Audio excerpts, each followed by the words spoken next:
You're listening to the Clear Creek Resources podcast from Clear Creek Community Church. To hear more, check out clearcreekresources.org.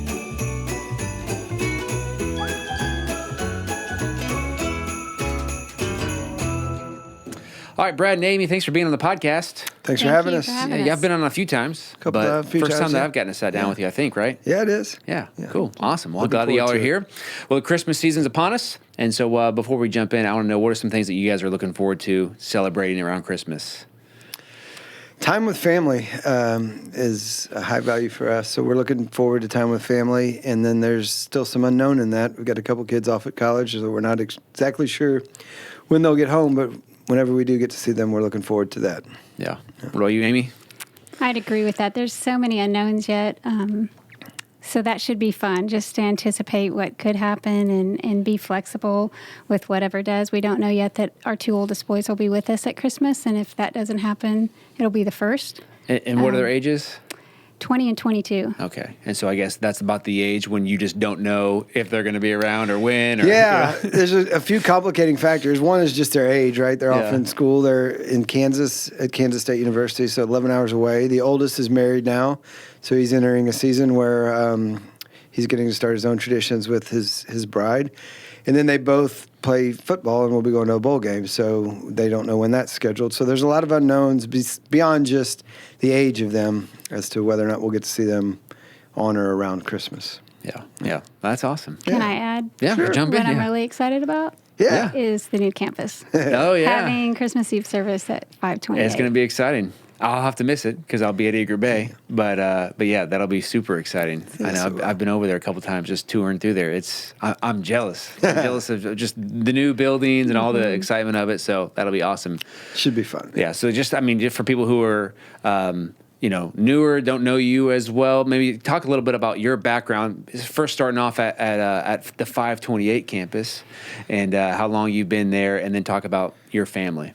Okay.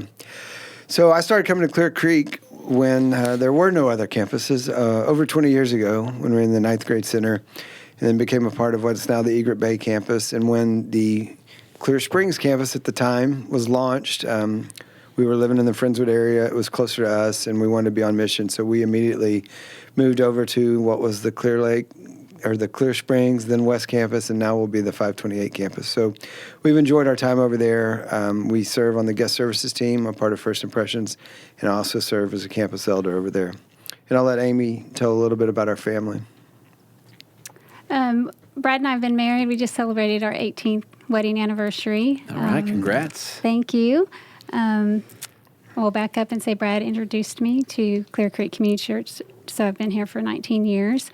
And at the time that we were married, I had a 4-year-old and a 2-year-old little boy. And then a couple of years later, we added Brooke, who is our biological daughter. So now we have 3 children, and we've been attending Clear Creek with those babies ever since. That's awesome. Yeah. All right, so y'all are a blended family, which is one reason why I want to talk to you today, just to talk about what's it like being a blended family going into the holiday season. I know that probably has some challenges that families that aren't blended have, even though I think it's probably, there's always some challenges, making families work around this holiday season, but it's an added complication maybe. And so, what are some of your thoughts on that and some of the challenges you guys have faced? Yeah, I would agree with you that holidays in general can be complicated, and even more so in a blended family. What first comes to mind is really a lack of control. You're not fully in control of the entire holiday season. By being a blended family, I have 2 stepsons. Our 2 oldest, they're going to spend time and need to spend time at their dad's house. And so it's more difficult to plan. You're not always in control of it. You may have things that were important to you growing up, traditions that need to be changed or altered, or you don't even get to do anymore. So for me, as a bit of a control freak, the holidays with the blended family can be challenging because you're not in control of all the time. Mm-hmm. Anything to add to that? I think the challenges depend on what season you are with that blended family. for people who are stepping into the holiday season for the first or second time, it can be messy. There's a lot of hurt and heartache and brokenness that still needs to be addressed. And I think that's hard because you kind of want to push it under the rug and just think about Christmas, build excitement and joy. But really, you have to address and acknowledge and plan ahead about all this involved, all the layers and the brokenness, the heartache, the sadness, anger, whatever emotions are there early on that make it really, really hard.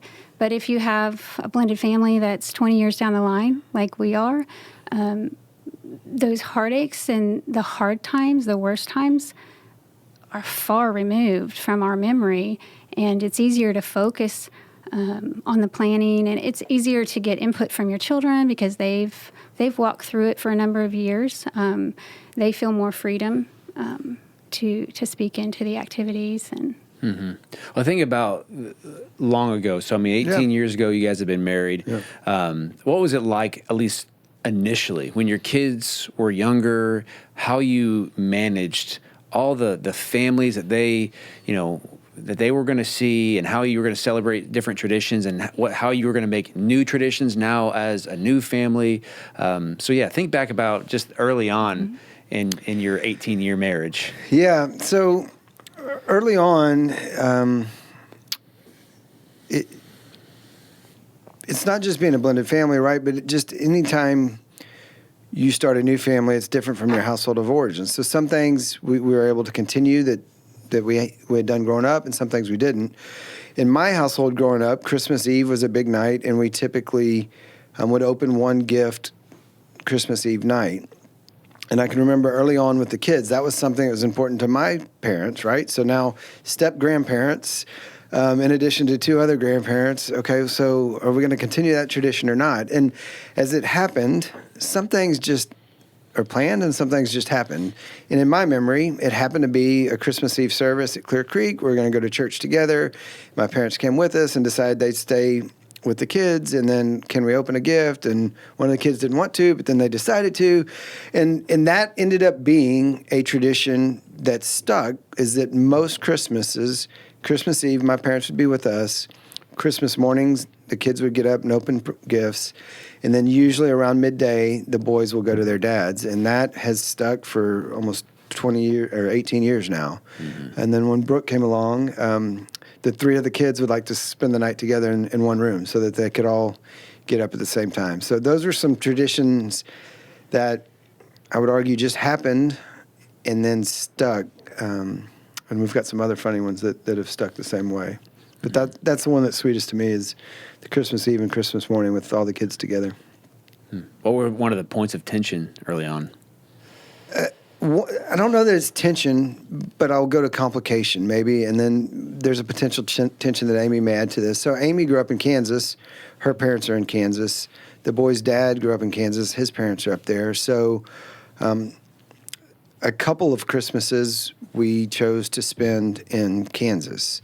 So then you complicate travel. Now you're away from my family. If you go to Kansas, are you going to spend time at both sets of grandparents? Is it going to be equal? If we go up there and the boy's dad doesn't, then if we kept the boys away from him on Christmas, but then they need to see their grandparents. And then there was even, some, if we go to her parents' house and we have the kids and those grandparents want to see them, how do we get the kids to them? And so tension, I hesitate because it didn't feel bad, but there are other people's desires and opinions that you need to take into consideration when you have a blended family. You can't just do what you want to do. Mm-hmm. And that comes to mind there. Mm-hmm. Yeah, which I think is also, I mean, it's like you said, every family deals with that. I mean, I think about early on when my wife and I first got married. I mean, it was relatively simple compared to some complicated circumstances, but yet we're still coming together as a new family unit. We didn't have any kids, weren't previously married, but yet we're still trying to figure out, well, who, are we going to see your cousins? And then whenever we start having kids, well, now they have cousins. Do we need to see your cousins still? And it's just a challenging thing. And there's so many people that you're trying to see and spend time with. And with a blended family situation, there's even more people that you want to spend time with. So it's just a lot of coordination. Did you have any things that you felt like were, I don't know, just this tension or complications that were early on that you felt like you guys had to work through?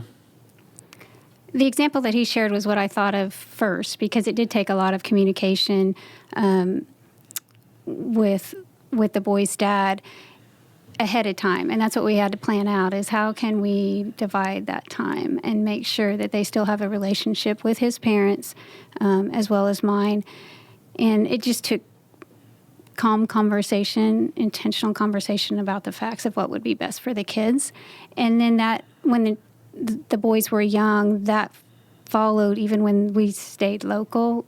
We had to talk through what time that transition, that exchange of families was going to happen. Where was it going to happen? Where would it be most comfortable? Were you going to have a household of guests? Was I going to have a household of guests? And what would that look like and feel like to the kids?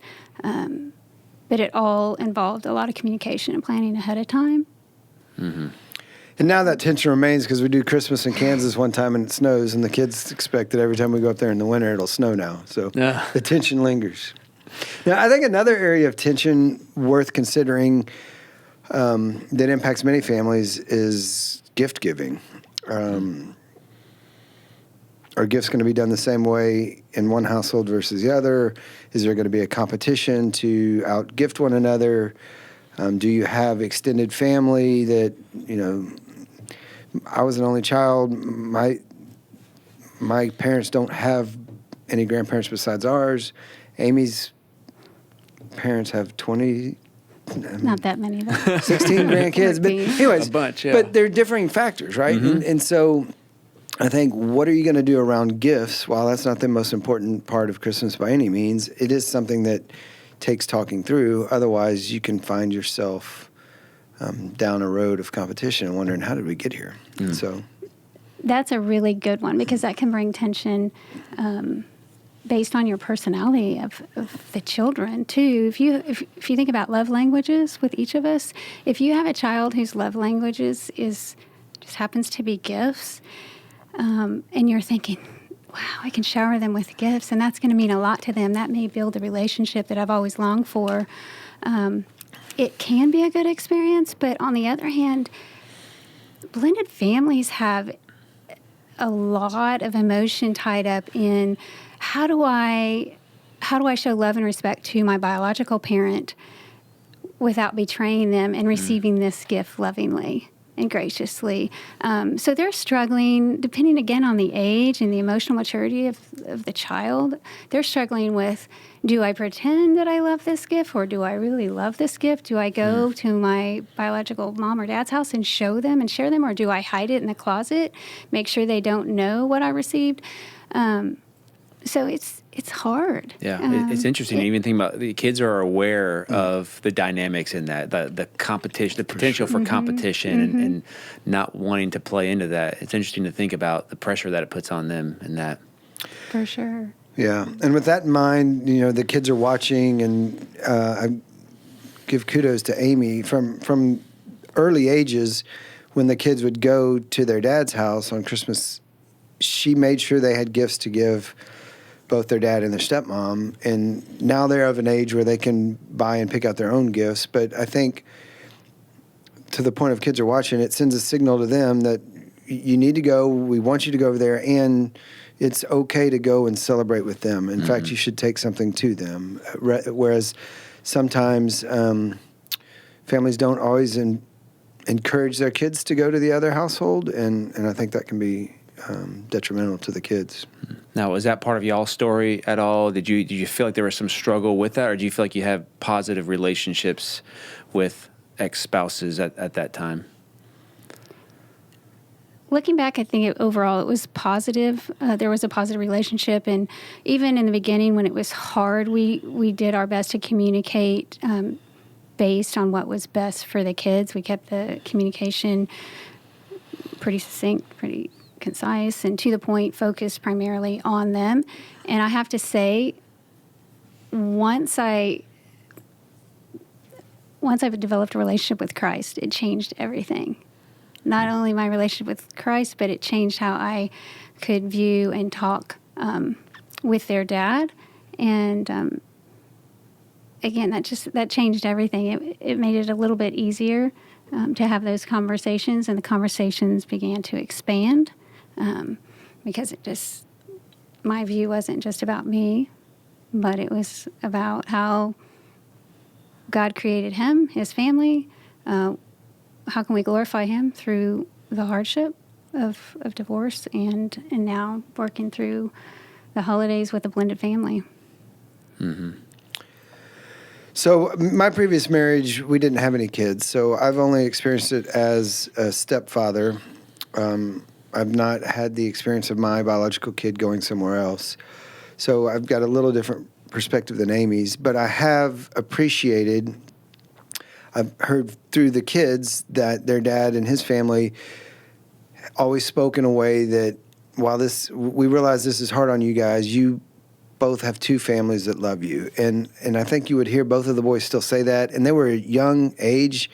We asked them recently their opinions on this, knowing we're going to do this podcast. And they've said it before that really that's all they've ever known. They were 4 and 2. So all they've ever known was that transition. And I think seeing how the other household is reiterated, you get to do 2 Christmases. You got 2 families that love you. I haven't seen a competition between the households in an unhealthy way, and we've been fortunate to have that experience. Yeah, I mean, that's such a great thing, because I feel like, obviously that's not always the case. Yeah. Maybe common, it seems like, at least initially in the early years of someone being remarried and having a blended family, they're still working out all the things, and there's still maybe some tension and some anger and all the different emotions in there, and they may not have as positive relationships with ex-spouses and other families, and I'm sure you've dealt with that and walked through a lot of people with that. I mean, you guys are leading the blended family class and or have done that in the past. How have you encouraged families who are struggling through that, where they're thinking, man, we have this perspective, but man, my ex-husband or my ex-wife and their family, it feels like there is this tension, and we don't know how that's going at the other Christmas. Yeah, that's hard. I'll probably steal, is it Romans 12:18? Mm-hmm. Yeah. So much as it depends on you, live at peace with others. And really, in marriage settings, divorce, dealing with other family members, really the circle that you can control is you. So much as it depends on you. So what advice we typically give is, if they're not behaving in a way that you find helpful, so long as it's not harmful to the kids. But if there's just stressful communication, they're ugly, they're mean, you still have a choice in how you communicate back. And so as much as it depends on you, live at peace with others. Then something Amy touched on earlier is you need to plan the communications. We need 3 minutes to talk about when we're dropping off this kid on this date, and we'll stick to that. And we need 5 minutes to talk about how we're going to do gifts, but state the topic and clearly and concisely stick to the topic, because oftentimes those fractured relationships will get drug off in different directions and get off the topic. So it's hard when you're not communicating well, but we encourage people to control their own emotions, be factual, and then oftentimes, not always, make it about the kids. This is no longer about your relationship with the ex. This is about the kids and how we're going to get through these next few days together. Yeah, I would imagine there's some challenges in there with people of trying to balance being gracious and accommodating and flexible with the other family, but also trying to have some solid boundaries. And like, I don't want to get stepped on, but I also want to be someone who is encouraging and letting people have the time that they want and the days that they want, and just trying to manage that. Do you see that that's pretty common among people? I think we could go a long time on divorce decree here, and I'll let you start it because that's a great topic you bring up, Ryan, is flexibility versus rigidity. Do you want to speak into that any? What I'm going to speak into is the fact that we talked a little bit with our kids on what it is, what input would they give us, talking around blended families. And then we asked them all separately, and every response was the same, and it was to be flexible. And one even texted, try not to stick to the details of the divorce decree. And those words were never used when they were young. That just wasn't in our vocabulary about divorce decree, or, well, it reads that we drop you off at noon, or it reads that we have you on Christmas Day, he picks you up the 26th and keeps you until you return to school. But they knew it. They sensed it based on the communication that Brad and I had around them, but also the communication that they heard or they sensed that I had with their biological father. So again, it depends on their age, but it also depends on the communication that you are openly sharing in your tone in that communication of whether or not you're blaming one another, or if you're falling back on what the divorce decree reads, or if you're sharing, we're going to do this and be as flexible as we can. We know that it's hard. We know that you may not agree with it, but we're doing it because we believe it's best for you. Yeah, so something we shared before we got started is often the holidays are just an intensification of what's going on all the time, and especially in how you're getting along with the other family. So I'll start with the holidays and then back up. This year, I don't know this exactly, but many divorce decrees in the state of Texas read something like parent A will have the kids up until Christmas Day, and then the day after Christmas, parent B gets the kids until the end of the school break. Well, in a given year, if school lets out on the 22nd or 23rd, parent A only gets the kids for 2 or 3 days, and parent B gets them for 8 or 10, let's say. So what's best for the kids and some or the families? And you'll see one spouse that will have to work that entire time, but they're going to keep the kids just to keep them from being with the other spouse. And I don't find that helpful really for anyone involved. So if you can, so much as it depends on you, if you can get along and work out what would be best for everybody involved. Should they spend a little bit of Christmas Day at both households? And then do y'all do New Year's? Maybe I'll get them back to you guys for New Year's because that's a bigger holiday for you.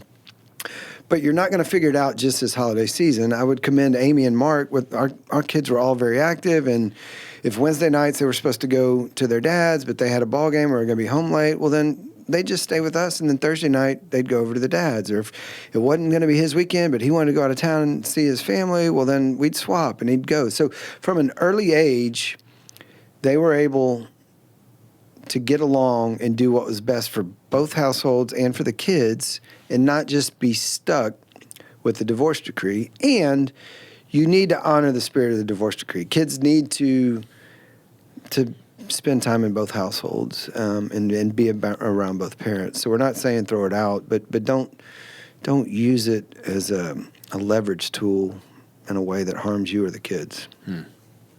How would you encourage someone who maybe they find themselves because of the way the scheduling all worked out alone on Christmas or Christmas Day, and that was always a big deal for them, and now it's them and their spouse, and they're thinking, man, this is not the Christmas that I always hoped for and that I always had. How would you encourage them? I would say protect the relationship with your spouse. I mean, and pour into that. If that time is just with you and him or her, take advantage of that and celebrate the things that you might be able to do when the kids are not there. I also recognize there might be situations where you are truly alone, whether your spouse or your single parent, yet still involved with a blended family. And again, I would say plan ahead, because the holidays will always trigger. There will be either a song or an activity, a movie that's going to trigger emotions that you didn't expect. So just plan ahead if you think you're going to have alone time, and perhaps read a book that you've been wanting to read, or start, take advantage of a hobby, perhaps serve. which again is one of the best medicines for that loneliness.